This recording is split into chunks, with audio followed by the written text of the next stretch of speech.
warahmatullahi wabarakatuh. Hamdan wa salaman amma ba'du. Bersyukur kepada Allah Subhanahu wa taala dengan mengucapkan alhamdulillahirabbil alamin. Bersalawat kepada Rasulullah sallallahu alaihi wasallam dengan mengucapkan Allahumma shalli ala sayyidina Muhammad wa ala ali sayyidina Muhammad.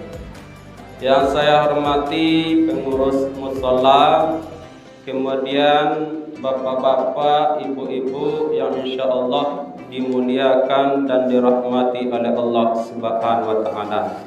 Kultum kita pada kesempatan yang berbahagia ini, 3 golongan manusia yang selamat di padang mahsyar.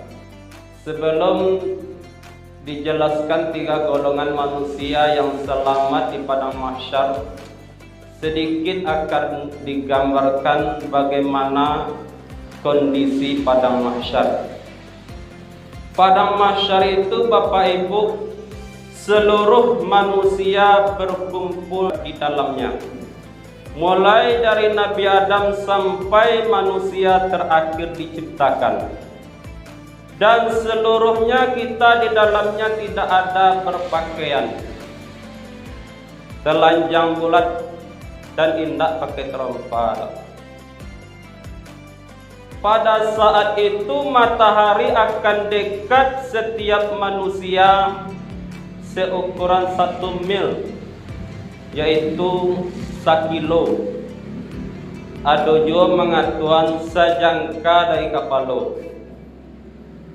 Di padang mahsyar itu panasnya luar biasa. Pada saat itu seluruh manusia kehausan. Saking hausnya ada yang terpisah kepala dari badan. Dan saat itu kita berdiri di padang mahsyar itu lama.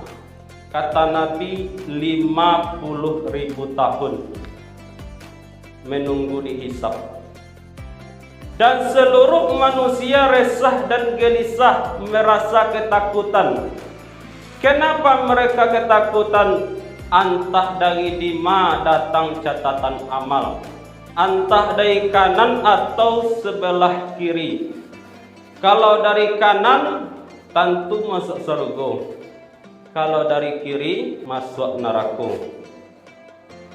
Itulah sedikit gambaran tentang padang mahsyar. Kata Allah di dalam Al-Quran, manusia itu terbagi 20 kelompok. Kata Nabi di dalam hadisnya, yang 20 kelompok itu 10 kelompok yang celaka, 10 golongan yang selamat, 7 golongan yang mendapat naungan, dan 3 golongan yang terdapat dari hadis Tabrani yang selamat. Kata Nabi, tidak usah dibacakan hadisnya terlalu panjang. Ada 3 golongan manusia yang selamat di padang mahsyar. Mereka itu berada di tempat yang teduh, berbau wangi. Mereka santai saja.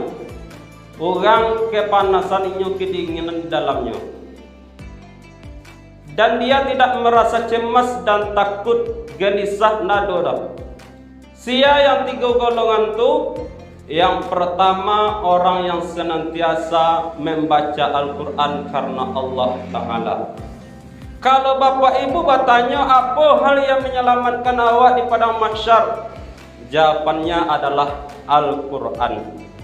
Jadi biasalah membaca Al-Quran, sesibuk apapun awak, sempatkan seayat atau 2 ayat atau sehalaman sehari. Karena itulah hal yang bisa menyelamatkan kita di padang mahsyar. Yang kedua, orang yang selamat di padang mahsyar yaitu orang yang azan di masjid karena mengharap keridhaan Allah. Jadi orang yang azan di masjid itu tampil spesial di padang mahsyar, di tampil yang taduh. Kata Nabi, barang siapa yang mengajak orang untuk berbuat baik, maka dia akan mendapatkan pahala yang ia kerjakan. Jadi awak yang berkumpul kini gua salat isya, salat tarawih, dikumpul pahalanya dapat di orang yang azan tadi tanpa mengurangi pahala kita.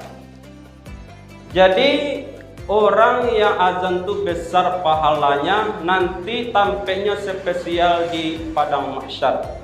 Kata Nabi, seandainya tahulah umatku berapa besar pahala azan, maka berebutlah orang untuk azan di masjid. Yang ketiga, orang yang selamat di padang mahsyar nanti adalah orang kaya yang rajin beribadah kepada Allah. Kalau ada orang bangsa, orang miskin rajin beribadah itu biasa. Tapi kalau ada orang kaya, pejabat rajinnya beribadah, nanti tempatnya di padang mahsyar, di tempat yang teduh. Jadi Bapak Ibu, ambillah 3 amal yang bisa menyelamatkan awak di dalam padang mahsyar. Yang pertama, membaca Al-Quran. Yang kedua, azan di masjid. Yang ketiga, orang kaya yang rajin beribadah. Sebelum mahsyar itu terjadi, ambil 1 amal yang bisa kita amalkan. Mudah-mudahan itu saja kultum singkat. Mudah-mudahan bermanfaat. Wallahu a'lam bishawab. Assalamualaikum warahmatullahi wabarakatuh.